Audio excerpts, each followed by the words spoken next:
Welcome back to Threads of Kindness, where we unravel stories of courage, resilience, and unexpected justice. Today, we're diving into tales of workplace turmoil that turned the tables. From a dedicated healthcare worker standing up to a controlling manager to a retail employee cleverly exposing a micromanaging boss, and even a warehouse worker proving the strength of integrity against a heartless supervisor. These aren't just stories, they're lessons in standing tall when the odds are stacked against you. Let's begin.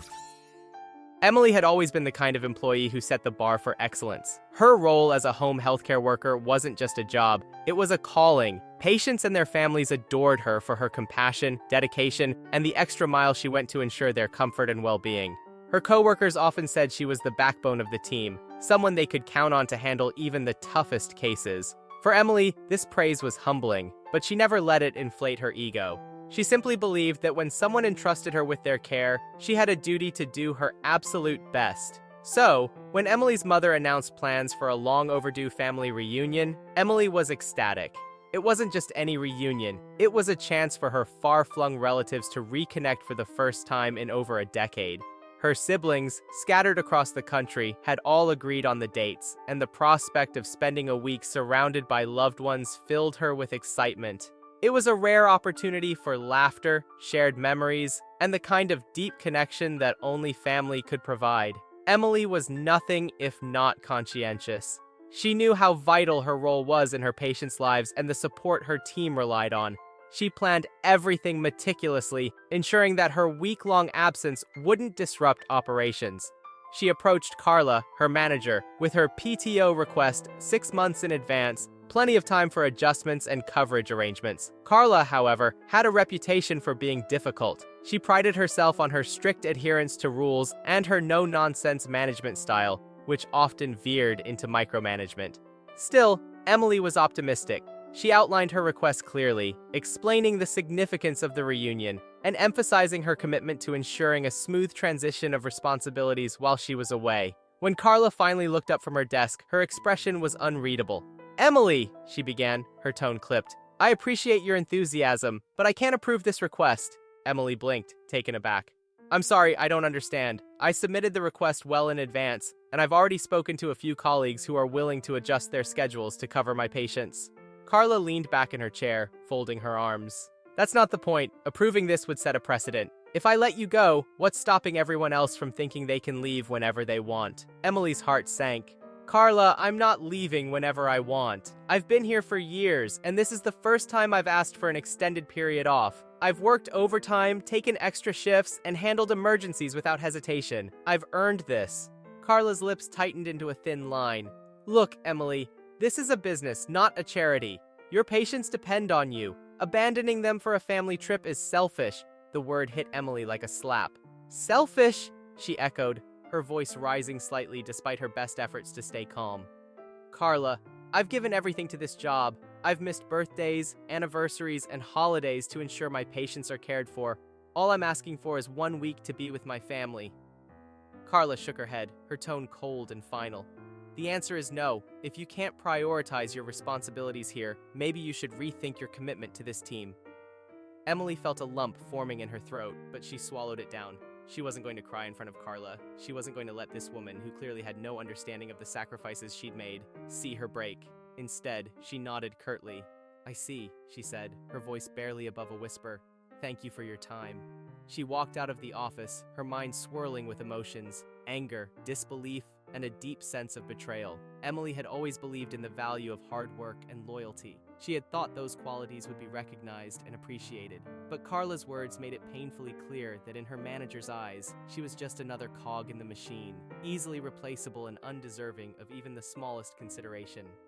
That evening, Emily sat at her kitchen table, staring at the PTO request form she'd printed out weeks ago.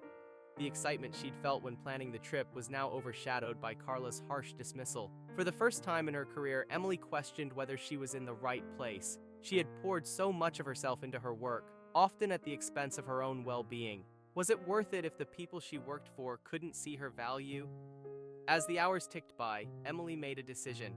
It wasn't impulsive. It was the culmination of years of self-sacrifice and a realization that she deserved better. She deserved respect.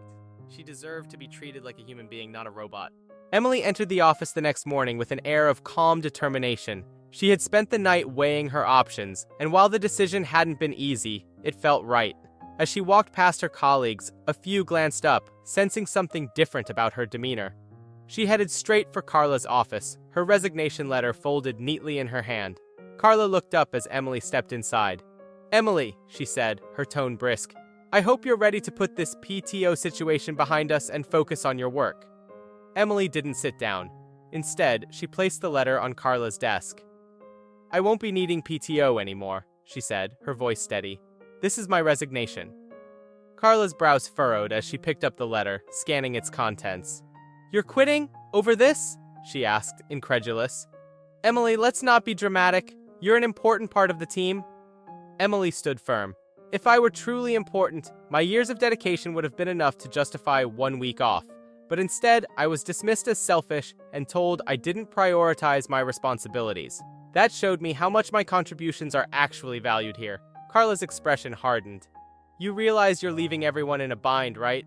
Think about your patients. Think about your coworkers. This decision is impulsive." Emily's calm didn't waver.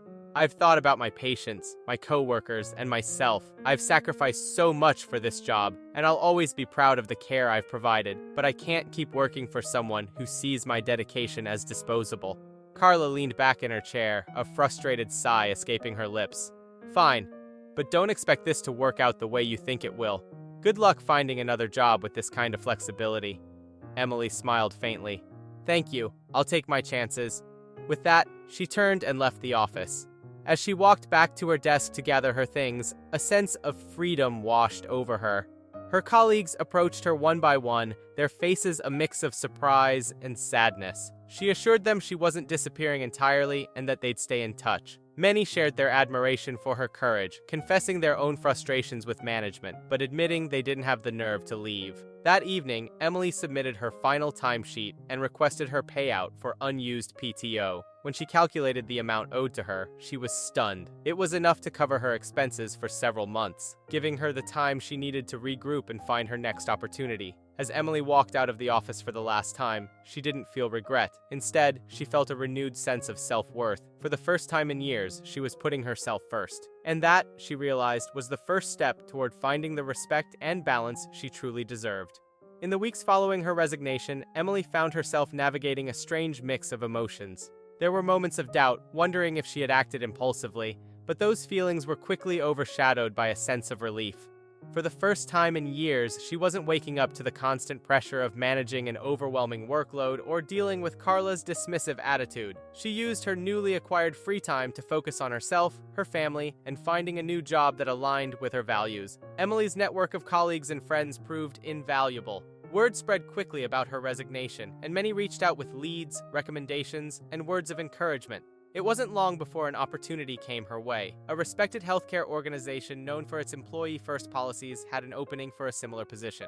With her impressive resume and glowing recommendations from former coworkers, Emily landed an interview within days.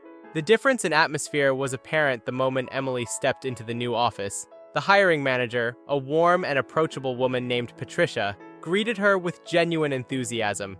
The interview wasn't just about her qualifications. It was about understanding her as a person, her goals, and what she valued in a workplace. By the end of the meeting, Emily felt hopeful for the first time in months. A few days later, she received the offer: a higher salary, a reduced patient load, and a structured PTO policy that encouraged work-life balance. She accepted without hesitation, feeling as though she had finally found a place where her dedication would be appreciated. On her first day, Emily was introduced to her new team, a group of passionate and supportive professionals who made her feel welcome from the start. It was a stark contrast to her previous workplace, where tension and burnout had been the norm. Over the coming weeks, Emily flourished in the new environment. Her workload was manageable, her input was valued, and she even had the chance to mentor newer staff members, sharing her years of experience. Meanwhile, Carla's department at her former job struggled to recover from Emily's departure. Patients noticed the lack of her compassionate care, and her coworkers were left to pick up the slack, further straining an already overworked team.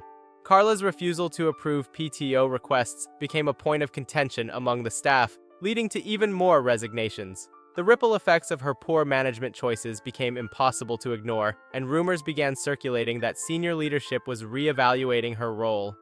For Emily, the experience was a powerful reminder of her worth. She had taken a stand against mistreatment, prioritized her own well-being, and found a workplace that valued her as both a professional and a person. As she reflected on her journey, she felt a deep sense of pride. What had started as a difficult decision had led her to a brighter, more fulfilling chapter of her life. And for the first time in years, Emily felt truly at peace. Emma adjusted her name tag as she stepped onto the sales floor of Brightmart. It was a typical Monday morning, the store alive with the hum of customers pushing carts, chatting, and occasionally asking for help finding products. Emma had worked here for 3 years, and while the job wasn't glamorous, she found satisfaction in her meticulous nature. Inventory was her favorite part, counting items, ensuring accuracy, and leaving no shelf unchecked. She prided herself on her reputation for being precise and dependable. Today was different. The arrival of a new manager, Lisa Caldwell, loomed over the staff like a dark cloud. Lisa had a reputation that preceded her, known for running a tight ship with an emphasis on numbers and deadlines above all else. Emma wasn't sure what to expect, but hoped Lisa would respect her team's existing methods. As the clock struck 9 a.m., the team gathered in the break room for their first meeting with their new boss. Lisa entered with a brisk stride, her high heels clicking against the tiled floor. Her presence was commanding, and her sharp navy blazer and piercing gaze left no doubt she meant business. She didn't waste time on pleasantries.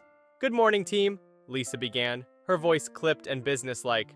"I'm here to get this store running like a well-oiled machine. Our numbers have been lagging, and that ends now. Inventory turnover is crucial, and we need to be faster. Accuracy is important, yes, but speed is non-negotiable." Emma exchanged a glance with her co-worker Nate, whose raised eyebrows mirrored her own unease. Lisa continued, outlining her plan to double the speed of inventory checks. She insisted that reports needed to be submitted by the end of each shift, even if it meant estimating numbers. "Corporate cares about results," Lisa said, pacing the room. "If we're not meeting deadlines, we're failing. I expect everyone to step up. No excuses." Emma hesitated but raised her hand. "Lisa, I understand the need for efficiency, but won't rushing through inventory lead to errors? Missing items or miscounting could cost the store in the long run." Lisa's eyes narrowed. "Emma, right?" she said, her tone icy. "Your concerns are noted, but let me be clear. This isn't a discussion. If you can't keep up, you'll need to reassess whether this job is a good fit for you." The room fell silent. Emma's cheeks burned as she lowered her hand, biting back a response. Lisa turned to the rest of the team, her expression softening just enough to signal the end of the confrontation. "Let's get to work," she said, clapping her hands. "I'll be watching." As the team dispersed, Emma couldn't shake the sinking feeling in her stomach. She had always taken pride in her work, but Lisa's approach felt reckless. How could they maintain integrity if they were forced to cut corners? Emma resolved to stick to her principles while trying to adapt to Lisa's demands. But as the day unfolded, she realized just how difficult that balance would be. The first inventory session under Lisa's directive was chaotic. The team hurried through aisles, scanning items with handheld devices and jotting down estimates. Lisa patrolled the floor like a hawk, barking orders and snapping at anyone who wasn't moving fast enough. Emma tried to maintain her usual accuracy, double-checking counts when she could, but the pressure was relentless. By lunchtime, Emma was exhausted. She found a quiet corner of the break room and slumped into a chair, her head in her hands. Nate joined her, sliding into the seat across the table. "She's intense, huh?" Nate said, offering a sympathetic smile. Emma sighed. "Intense doesn't even cover it. I get wanting to be efficient, but this is ridiculous. We're setting ourselves up for failure." Nate nodded, lowering his voice. "You're not wrong. But if we don't do what she says, we're the ones who will pay for it. She's not the type to take the blame." Emma mulled over his words as she nibbled on a granola bar. Nate was right. Lisa had made it clear that she wouldn't tolerate dissent, but Emma couldn't shake the nagging feeling that their current approach was a ticking time bomb. Something was bound to go wrong. Her fears were validated a few days later when Lisa announced a surprise visit from corporate auditors. The news sent the team into a frenzy. Lisa, unfazed, assured them that everything would be fine as long as they stuck to the plan. Emma's stomach churned. She knew their numbers were riddled with inaccuracies, and she dreaded what the auditors would uncover. On the day of the audit, Emma arrived early, determined to do what she could to minimize the damage. She double-checked key areas of the store, correcting errors where possible, but there was only so much she could do in the time available. As the auditors walked in, clipboards in hand, Emma braced herself for the fallout. Lisa greeted the auditors with her usual confidence, leading them through the store and explaining their inventory process. At first, everything seemed fine, but as the auditors began cross-referencing the reports with the actual stock, their expressions grew increasingly grim. It didn't take long for the discrepancies to pile up. "Ms. Caldwell," one of the auditors said, his tone firm, "these numbers don't align with the physical inventory. Can you explain the inconsistencies?" Lisa's smile faltered. "It's possible there were some clerical errors," she said, her voice tight. "But I assure you, my team works diligently to meet deadlines." The auditor raised an eyebrow. "Diligence doesn't seem to be the issue here. Accuracy is." Emma watched from a distance, her heart pounding. She knew the truth was about to come out, and she dreaded being caught in the crossfire. But part of her hoped the auditors would hold Lisa accountable for the chaos she had created. As the audit continued, the tension in the store was palpable. Employees whispered nervously, and Lisa's composure began to crack. Emma stayed focused, doing her best to answer the auditor's questions honestly. She hoped her integrity would speak for itself, even if it put her at odds with her boss. By the end of the day, the auditors had compiled a damning report. The store's losses were estimated at thousands of dollars, and the blame lay squarely on Lisa's shoulders. As the auditors left, Lisa retreated to her office, leaving the team to clean up the mess. Emma felt the weight of the day settling on her shoulders. She and the rest of the team exchanged uneasy glances, their collective exhaustion evident. Lisa had remained holed up in her office, no doubt scrambling to figure out how to contain the fallout. Emma, however, wasn't planning to wait for Lisa to act. She knew the team couldn't afford to be left holding the bag. Later that evening, Lisa emerged from her office, her face tight with forced composure. She called for an impromptu team meeting in the break room. The staff gathered, their expressions a mixture of worry and frustration. Emma stood near the back, observing the dynamic carefully. Lisa started with a shallow smile that didn't reach her eyes. "Team, I want to thank you for your hard work today," she began, her tone dripping with insincerity. "Audits are never easy, but we'll come through this stronger. That being said, there were some issues that need addressing." Emma tensed as Lisa's eyes swept the room, landing briefly on her. "There were several inaccuracies flagged by the auditors, which reflect poorly on all of us," Lisa continued. "I need everyone to step up and take ownership of these mistakes." Emma's jaw tightened. She couldn't believe what she was hearing. Lisa wasn't just avoiding responsibility, she was trying to shift the blame onto her team. Nate, standing next to Emma, whispered under his breath, "Unbelievable." Unable to stay silent any longer, Emma raised her hand. "Lisa, with all due respect, weren't we following your directive to prioritize speed over accuracy? These discrepancies are a direct result of the process you implemented." The room went quiet, all eyes turning toward Lisa. For a moment, she looked caught off guard, but she quickly recovered.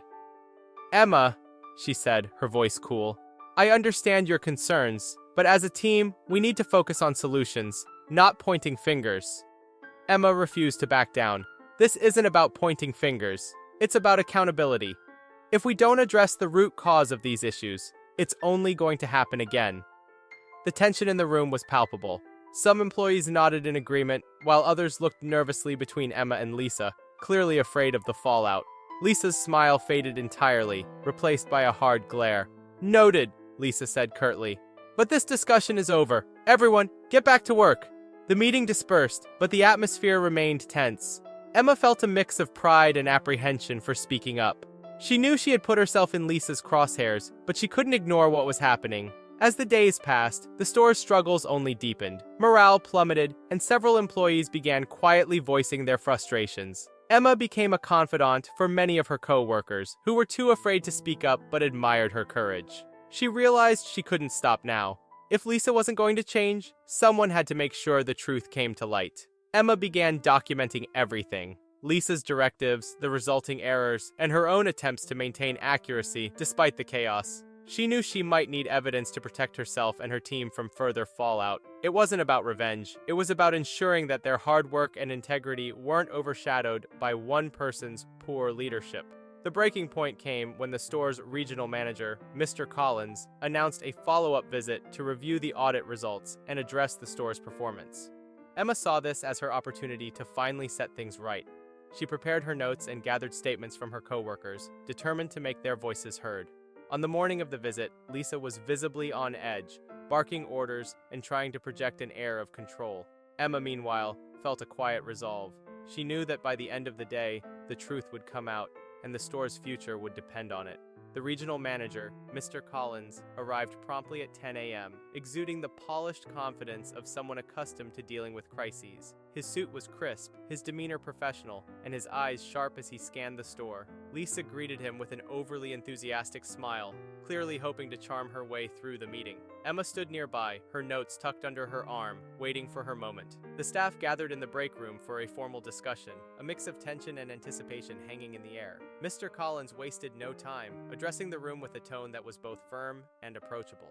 "I've reviewed the initial findings from the audit, and I want to understand what went wrong," he said, his gaze sweeping across the room before landing on Lisa. "Lisa, as the store manager, why don't you start by explaining your perspective?"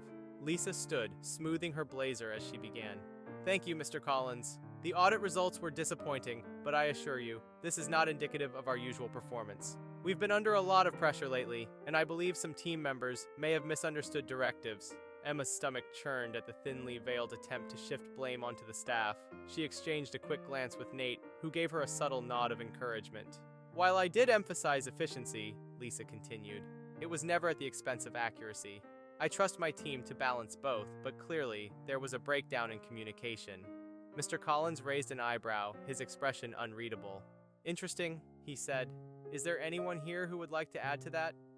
The room was silent for a moment, the employees hesitant to speak up. Emma took a deep breath and stood. All eyes turned to her, but she focused on Mr. Collins. "Mr. Collins, I'd like to provide some context," she began, her voice steady despite the nerves bubbling beneath the surface. Lisa's directive was clear: speed over accuracy. We were explicitly told to prioritize meeting quotas, even if it meant estimating numbers. The discrepancies flagged in the audit were a direct result of following those instructions. Lisa's face flushed, and she opened her mouth to interrupt, but Mr. Collins held up a hand, signaling for Emma to continue. "To be fair," Emma added, "many of us voiced concerns about this approach early on, but they were dismissed. We were told to focus on results, not details. I've documented these directives, as well as the errors they caused, if you'd like to review them." She handed her notes to Mr. Collins, who flipped through them with a furrowed brow. The room was silent, the tension thick enough to cut with a knife. After a long moment, Mr. Collins looked up, his gaze shifting between Emma and Lisa. "This is thorough," he said, his tone neutral but pointed. "Lisa, care to respond?" Lisa stumbled over her words, attempting to downplay the documentation and redirect blame. But Mr. Collins wasn't swayed. He closed the folder with a decisive snap and addressed the room. "Effective leadership isn't about passing the buck when things go wrong," he said. "It's about accountability and ensuring your team is set up for success. Lisa, we'll discuss your future with the company privately."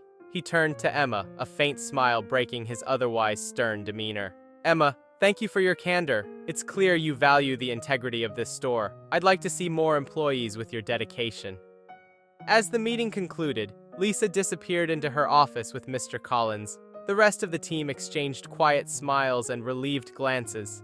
Emma felt a weight lift off her shoulders, knowing she'd stood up not just for herself, but for her co-workers.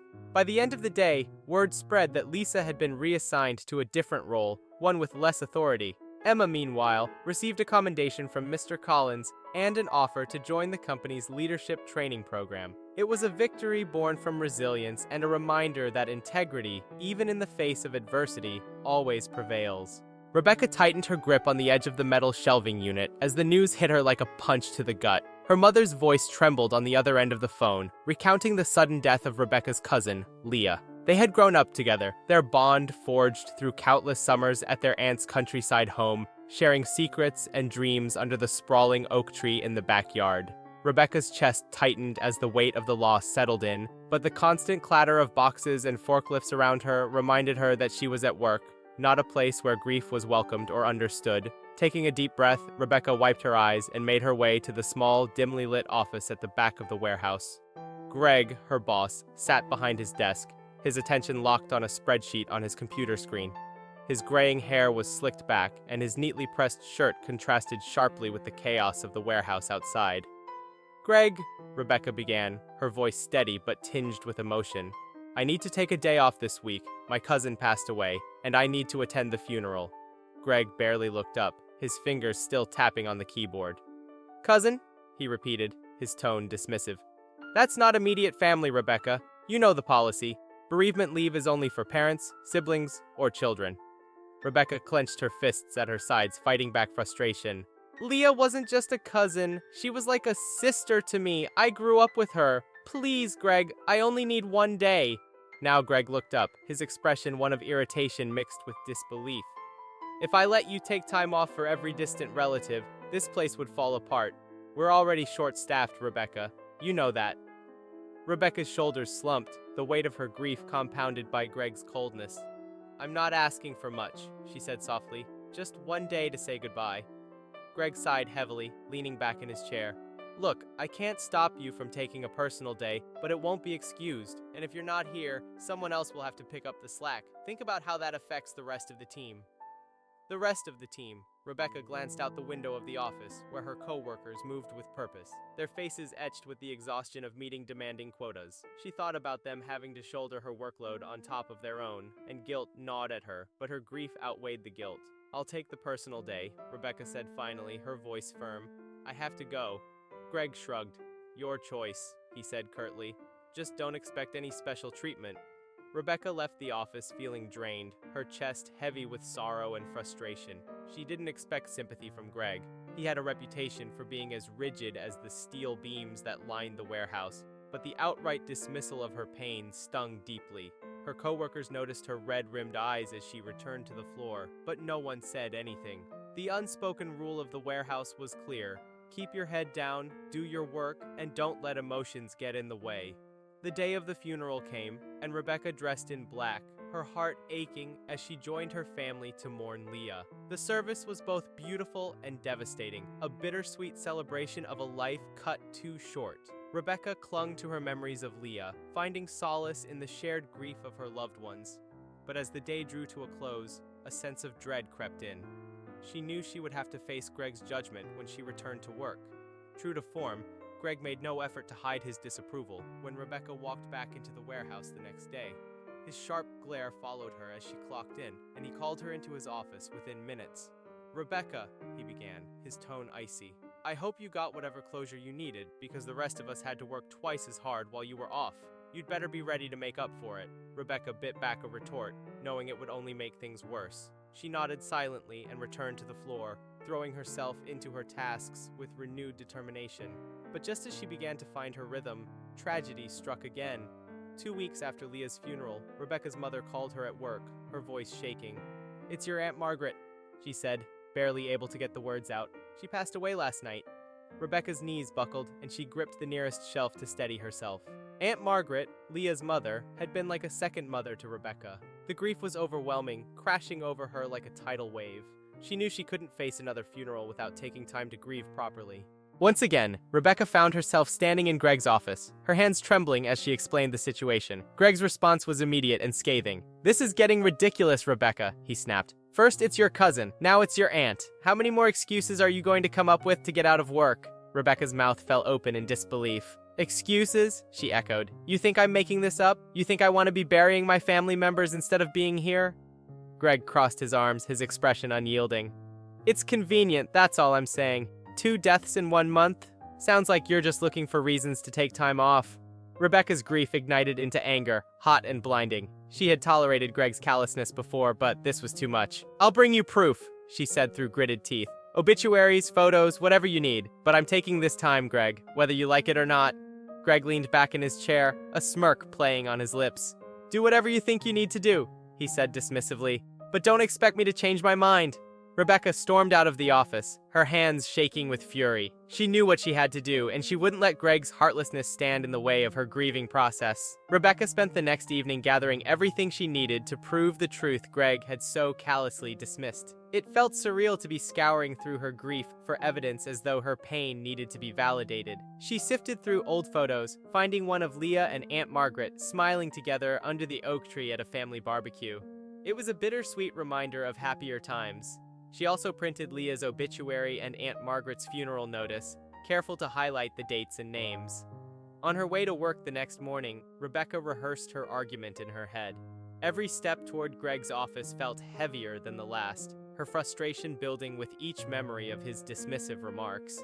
When she arrived, Greg glanced up, his usual irritation flickering across his face. "What now?" he asked, already sounding annoyed. Rebecca placed the folder on his desk with a deliberate motion. "This," she said, her voice steady but firm, "is everything you need to see. Proof that I'm not lying. Proof that I've been burying my family while you accuse me of making excuses." Greg raised an eyebrow, but opened the folder, his fingers rifling through the contents. He lingered on the photo of Leah and Aunt Margaret before moving to the obituary and funeral notice. His face remained unreadable, but Rebecca could sense a flicker of unease in his expression. When he finally looked up, he leaned back in his chair, folding his hands over his chest. "This doesn't change the fact that your absences have been disruptive," he said, his voice cool and detached. "I understand you're going through a tough time, but this is a workplace, Rebecca.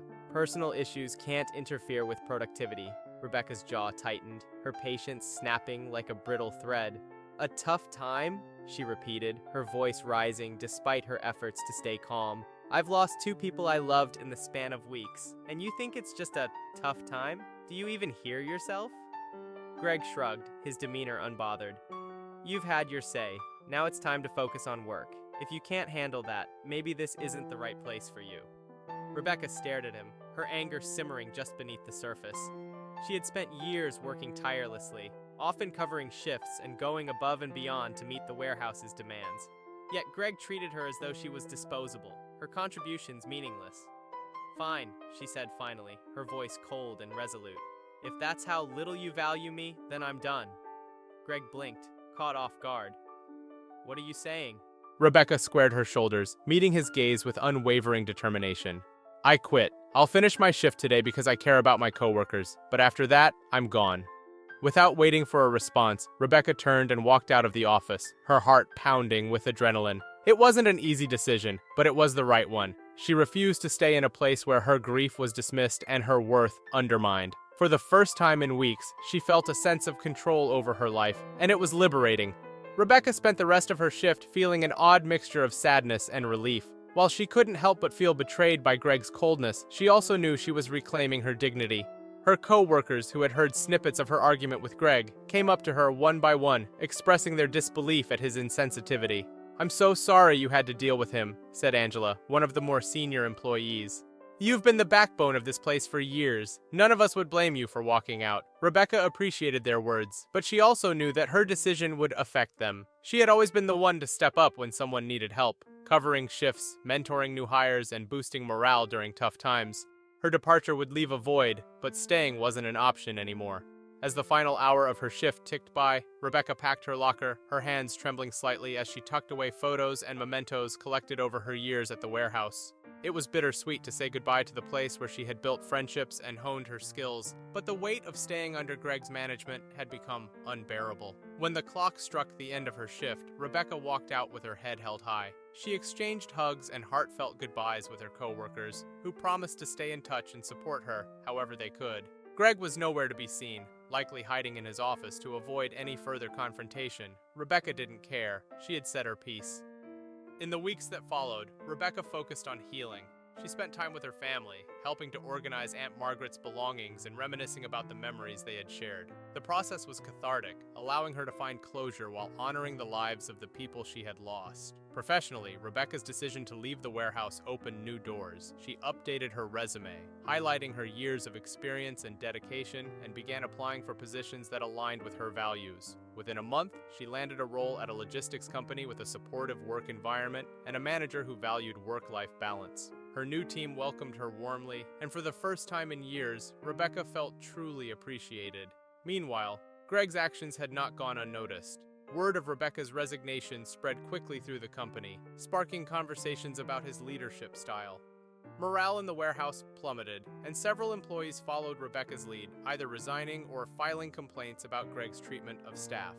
The company's upper management eventually took notice, launching an investigation into Greg's conduct. Faced with mounting evidence of his callous behavior and the loss of several key employees, Greg was given an ultimatum: retire early or face termination.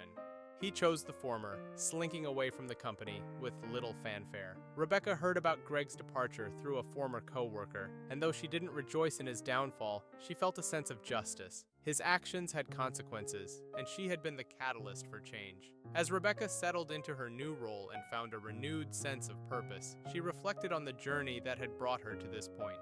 She had faced loss, injustice, and difficult choices, but through it all, she had stayed true to herself, and in the end, she emerged stronger, ready to embrace the next chapter of her life with resilience and hope.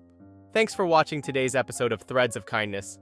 The workplace can be a tough battlefield, but as we saw today, standing up for yourself and others can lead to meaningful victories. Whether it's challenging unfair policies or turning the tables on poor leadership, these stories prove that strength and kindness go hand in hand. Don't forget to subscribe, leave a comment, and share your thoughts. See you next time with more threads that inspire.